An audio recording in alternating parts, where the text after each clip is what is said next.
स्मृति ईरानी खामोश है, वो चुप है। देखिए बार का मामला आया बेटी पर, तब बहुत चिल्ला रही थी। पालघर की घटना पर स्मृति ईरानी नागिन डांस कर रही थी। हाँ। हाथनी जैसी शरीर है। हाँ। जैसे जैसे शरीर मोटी हो गई। अपमान है, फिर ये बात बोल रहे हैं, अपमान है ना। ये चूड़ियां भेजा था, ये सम्मान था। हाँ। ये सम्मान था। ये चूड़ियां सौभाग्य की प्रतीक है। हाँ। और स्मृति ईरानी ने मजाक उड़ाया था चूड़ियों का, देश के बहन बेटियों के सुहाग का मजाक उड़ाया था। तब आपने नहीं सवाल पूछा, आज चूड़ियां कम पड़ गई क्या स्मृति ईरानी की? कहाँ है मेनका गांधी? कहाँ है भाजपा की, चाहे किसी भी पार्टी की तमाम वो महिला सांसदें जो अपने आप को महिला कहती हैं? तो ये जब आप सवाल देखिए, सवाल पूछकर कार्रवाई का डर हो सकता हो, किस पर कार्रवाई हो जाती है ना भाजपा में जो बोलते हैं। फिर आप पत्रकार नहीं हो, जो हराम का खाता है वो भाजपा का गुण खाता है। भाई कार्रवाई कितनों पर करेगा? अगर भगत सिंह, चंद्रशेखर आजाद, पंडित राम प्रसाद बिस्मिल, सुखदेव, राजगुरु, भगत सिंह, अशफाक उल्लाह खां अगर डर रहे होते, कार्रवाई की बात कर रहे होते, एक बात याद होगा आपको, लाला लाजपत राय पर जब लाठियां बरसी तो उन्होंने कहा, जिस्म पर पड़ी एक एक लाठी ब्रिटिश हुकूमत के ताबूत में आखिरी कील साबित होगी। डरो मत। हमारे बाप दादाओं ने गोरे को भगाया था, हमें इन काले अंग्रेजों को भगाना है जो अपने ही मुल्क में रहकर अपने ही मुल्क को बदनाम कर रहे, अपने ही मुल्क को लूट रहे हैं। ये जवाब दे हैं। फिर कांग्रेस को लाना है। कांग्रेस मतलब ही आपके घर में गया था? अरे भैया पूछ रहे हैं। अरे भाई सुन तो लो, निर्भया कांड के बाद आपने भी विरोध किया था, और निर्भया के बाद हजारों निर्भया हो गया, निर्भया फंड में कटौती हो गई, कंझावला में एक दलित बच्ची के साथ, सुनो ए भैया सुन तो लो, सुनो, और काला धन सब जो बात था कंझावला में, जो वाल्मीकि समाज की बिटिया थी, भाजपा का नेता 13 किलोमीटर तक घसीटा था, उस पर तो आपने बात ही नहीं की। बात करो। देखो ये चीजें अभी, ये वक्त, आप पत्रकार हो और आप पत्रकार को हिंदू मुसलमान, भारत पाकिस्तान, कांग्रेस भाजपा करने की नहीं है। आपका सवाल, आपका दायित्व, चूंकि आप पत्रकार हो और हमारे धर्म में भी और संविधान में भी हर आदमी का अपना एक धर्म है। पत्रकार का एक धर्म है पत्रकारिता, और जो शासन में है, सत्ता में है, जो पावर में है, जिसके हाथ में देश की कानून व्यवस्था है, उससे सवाल। प्रधानमंत्री विश्व में डंका बज रहा है। अच्छा चिप, जापान में भी आपने 2000 के नोट में चिप निकला कि नहीं, ये बताइए मीडिया। वाह, यही तो सवाल पूछ रहे हैं। अब वो चीप, अरे भाई तो अब देखो, यही बात कहोगे ना तो देखो कि क्या बयान देता है। 2016 में क्या बयान थे पत्रकारों के?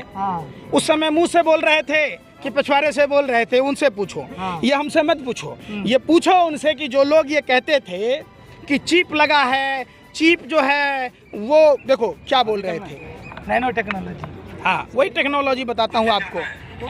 देखो, अरे देखो ना, ये मेरा कहना है, आप बताओ।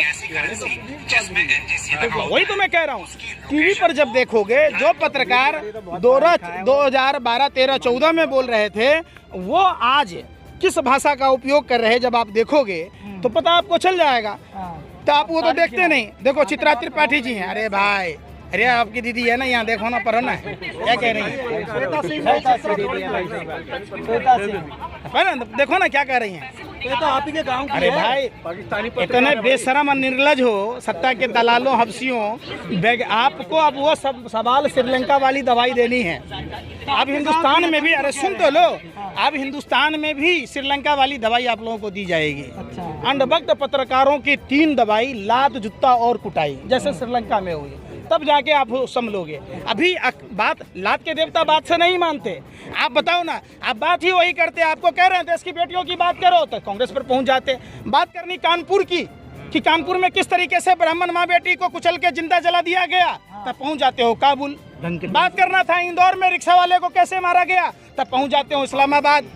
बात करनी चाहिए हिंदुस्तान की राजधानी दिल्ली में हिंदुस्तान की बेटियां, हिंदू बेटियां खतरे में हैं, तब पहुंच जाते हो पाकिस्तान। प्रधानमंत्री जापान चले गए तो हम लोग तो कहीं भी जा सकते हैं। या प्रधानमंत्री जापान का, भाई सुन तो लो यार, प्रधानमंत्री जापान कब गए? जापान से पहले 15 दिन कर्नाटक चुनाव में थे। आपने कभी कहा चलो वो G7 सम्मेलन में गए, ठीक है, लेकिन इससे पहले कर्नाटक चुनाव में थे। वही कर्नाटक जहां बाढ़ आया था तब प्रधानमंत्री नहीं गए, कोरोना में नहीं गए, देश की बेटियां देश की राजधानी दिल्ली में है तब नहीं आए, बॉर्डर पर किसान, देश का अन्नदाता, पालनहार किसान भाई जिसके बारे में प्रभु श्री कृष्ण ने साफ साफ स्पष्ट कहा है कि किसान राजा से बड़ा होता है। राजा सिर्फ राज्य का पालक होता है, किसान पूरी मानवता का पालक होता है। उन देश के पालनहार अन्नदाता किसान भाइयों को के लिए क्या लगाया था? सूल। वो कोबरा वायर लगाया था जो जंगली जानवरों के लिए नहीं लगाया जा सकता, प्रतिबंधित है। वो इंसानों के लिए लगा दिया। तो फिर आप उस पर बात नहीं करते। आप बात को घुमाइए मत, जिलेबी मत बनाइए। आप आइए मुद्दे पर कि देश की बेटियों के इंसाफ के लिए आप पत्रकार क्या करेंगे? क्या आप सभी दबाव बनाएंगे इलेक्ट्रॉनिक मीडिया पर, प्रिंट मीडिया पर, ऑनलाइन मीडिया पर, तमाम जो मीडिया जो दलाली कर रहे, क्या उनको एक्सपोज करने का काम करेंगे? क्या देश की राजधानी में भाजपा के तमाम सांसद और मंत्री हैं, क्या उनके कार्यालय पर जाकर आप उनसे इंटरव्यू लेंगे? तो कहीं ना कहीं निश्चित तौर पर आप लोगों की भी मिलीभगत है।